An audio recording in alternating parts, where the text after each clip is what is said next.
क्या ज्ञानव्यापी बनने वाला है भोजशाला का विवाद?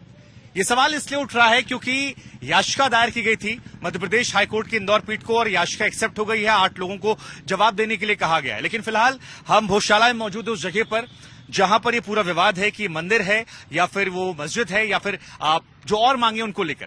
याचिकाकर्ता आशीष जी हमारे साथ हैं, उनके साथ कई और लोग भी हैं हिंदू संगठन। आशीष जी, एक सवाल जो सबसे पहला मन में आता है, जिससे हमने शुरुआत भी की, कि क्या ज्ञानव्यापी बनने वाला है भोजशाला का विवाद? इस वक्त याचिका डालने का मकसद क्या है, मतलब क्या है? नहीं, मां सरस्वती का मंदिर है, भोजशाला है, राजा भोज के द्वारा बनाई गई है, इसका अपना इतिहास है। तो यह तो मां सरस्वती का मंदिर है, भोजशाला है, और यहाँ पे मां वाग्देवी की प्रतिमा पुनर्स्थापित हो और हम सब निर्बाध रूप से प्रतिदिन उसकी पूजा कर सके, इसीलिए याचिका है। नहीं, ये तो आपने बता दिया क्यों है। मेरा सवाल है कि इस वक्त क्यों है, क्योंकि देश भर में कई जगह याचिका डाली जा रही है, ताजमहल से लेकर कुतुब मीनार से लेकर बनारस में। इसलिए है कि एक और या कोई खास वजह इस वक्त के लिहाज से है? नहीं, कानूनी पहलू रहते हैं, तैयारी करना पड़ती है। जब तैयारी पूरी हो गई तो हमने काफी दिनों से तैयारी कर रहे थे, माननीय उच्च न्यायालय के अंदर याचिका दाखिल करी। 1 मई को 2 मई को दाखिल करी थी और अभी जो है वो याचिका हमारी स्वीकार हो गई, नोटिस जारी हो गए। इसका और किसी चीज से लेना देना नहीं है, सीधी सी बात है। हम मां सरस्वती मंदिर भोजशाला की मुक्ति और उसके गौरव की पुनर्स्थापना के लिए ही ये सब प्रयास कर रहे हैं कि लंदन में बैठी मां वाग्देवी की मूर्ति यहाँ आवे, जो यहाँ पे नमाज होती है वो बंद हो और इसका पूर्ण आधिपत्य हिंदुओं को सौंपा जाए। ये 3 मांगे आपकी प्रमुख है जो आपने उस याचिका में डाली है? बिल्कुल बिल्कुल। तो अब जब याचिका को 8 लोगों को अलग नोटिस दे दिया गया है इंदौर पीठ की तरफ से, तो फिर आप लोग के मन में क्या चल रहा है? बिल्कुल, हमें तो पूरा विश्वास है कि देश के संविधान के दायरे में रहकर, कानून के दायरे में रहकर ही हमें यह अधिकार पुनः मिलेगा।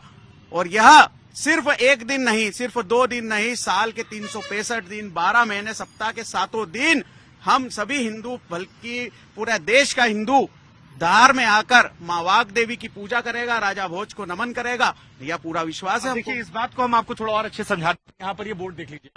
ये बोर्ड अगर आप देखेंगे तो जिस बात का जिक्र वो हर दिन कर रहे थे, मंगलवार सूर्यास्त तक हिंदुओं के लिए, शुक्रवार को 1 से 3 बजे तक यहाँ पर नमाजियों के लिए है।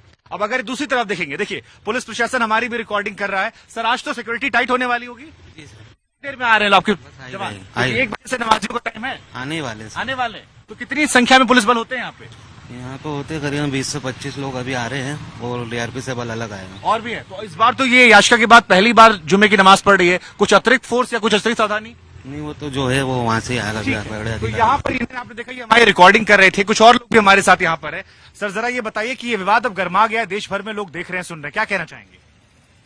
जो हिंदुओं की जो आस्था है वो आस्था तो अपनी बनी रहे और आस्था के लिए हिंदू समाज लड़ेगा, संघर्ष करेगा। नहीं तो पूजा तो अभी भी आप लोग कह रहे थे मंगलवार, पूजा सिर्फ मंगलवार को 1 दिन होती है जी। अब हम चाहते हैं कि पूरे 365 दिन हो।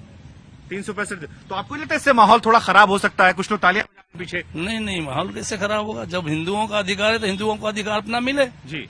वो कहते हैं कि हमारी मजार है। नहीं, उनकी मजार तो पास में है इधर, उनकी मजार में अंदर कहाँ है जी। भोजशाला अपनी जगह अलग है और मजार अलग है। दोनों पोजीशन अगर अंदर जाकर के देखोगे तो आप अलग अलग हैं। आपने पिछली रिपोर्ट जो आपको दिखाई थी, आपने देखा वो जो हरा वाला परिसर है वो भोजशाला नहीं, वो मजार का परिसर है और अंदर भोजशाला है। जी, क्या कहना चाहेंगे सर? ये राजा भोज द्वारा निर्मित सरस्वती मंदिर है जी। और यहाँ पे तो मंदिर है, तो यहाँ पे तो नमाज होने का कोई सवाल ही नहीं उठता। मंदिर में तो पूजा पाठी हो सकती है, तो मस्जिद नमाज तो हो ही नहीं सकती ना जी। आप सर तालियां बजा रहे थे। सर, हमारा तो बचपन ही यहाँ है और हम बचपन से देखते आ रहे हैं और हम बचपन से देखते आ रहे हैं कि हम भोजशाला है हमारी और मां सरस्वती की सब पूजा करते हैं और कोई विवाद ही नहीं था और हमारी है, ये तो कोई दिक्कत नहीं। हम तो बचपन हमारा यहीं से बीता है, हम सब लोग यहीं के, बचपन ये सारे लोग यहीं के हैं और हम लोग जब से देखते आ रहे हैं भोजशाला हमारी। और आप चाहे तो देख सकते हैं अंदर भी जाके। अभी तो सर्वे की बात है, आपको उम्मीद है कि कुछ आगे आपके क्या है, वो तो होना है। मां सरस्वती का विश्वास है हमको, तो वो तो पूरा होना है, बिल्कुल 100% होना है और वाग्देवी आएगी बिल्कुल और हम पूजा करेंगे। ये जो विश्वास हो रहा है, जरा एक बार दर्शकों को बताइए इतिहास क्या रहा, क्योंकि कहा जाता है पहले शायद थी यहाँ पर, बाद में बंद हो गया था। बिल्कुल साहब, 1034 में भोजशाला का निर्माण हुआ, राजा भोज के द्वारा हुआ। संस्कृत का बहुत बड़ा विश्वविद्यालय है, बीच में स्वमेव सिद्ध जो है सार्वभौमिक सत्य है। इतना बड़ा हवन कुंड पूरे विश्व में कहीं नहीं है। यहाँ ऋषि मुनियों ने तपस्या करी है, संस्कृत के श्लोक लिखे हुए हैं, स्तंभों के ऊपर मूर्ति है, कई जगह जो है वो मूर्तियां रखी हुई है, गर्भगृह है, वहां मां सरस्वती विराजित थी, राजा भोज के द्वारा पठन पाठन का केंद्र बनाया गया है। तो कोई भी चीज ऐसी होती है जो पहली नजर में दिखती है। जैसा कि बताया कि एक कब्र पास में है, लेकिन जिस परिसर में नमाज पढ़ी जाती है वो केवल और केवल मंदिर है, मां सरस्वती का मंदिर है। और हमने तो एक कदम और आगे कि माननीय न्यायालय से निवेदन किया है, याचना की है कि आप इस परिसर की खुदाई करवा लीजिए, इसकी वीडियोग्राफी करवा लीजिए, इसकी कलर फोटोग्राफी करा लीजिए, सामने आ जाएगा जो भी सच है। आप जो कह रहे हैं ठीक है, लेकिन एक पक्ष आरोप लगाता है कि माहौल बिगाड़ने की कोशिश की जा रही है, ये जानबूझकर हिंदू मुस्लिम का उन्माद जो है पैदा किया जा रहा है। नहीं, माहौल नहीं बिगड़ता। हमारे सामने तो इतना बड़ा उदाहरण है।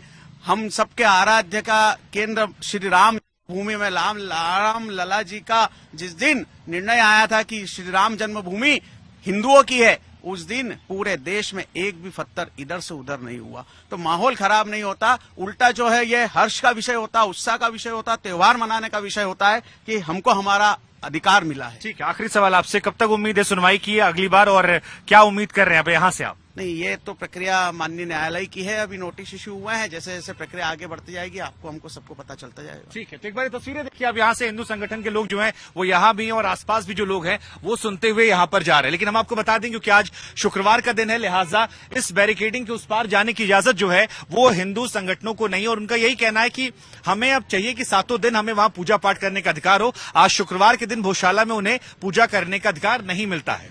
लेकिन बड़ा सवाल यही है कि क्या एक और ज्ञानव्यापी बनने जा रहा है भोजशाला, क्योंकि सर्वे की मांग की गई है, मूर्तियों को वापस लाने की मांग की गई है, 7 दिन पूजा पाठ की मांग की गई है, और यह भी मांग की गई कि नमाज वहां अदा मत करने दी जाए।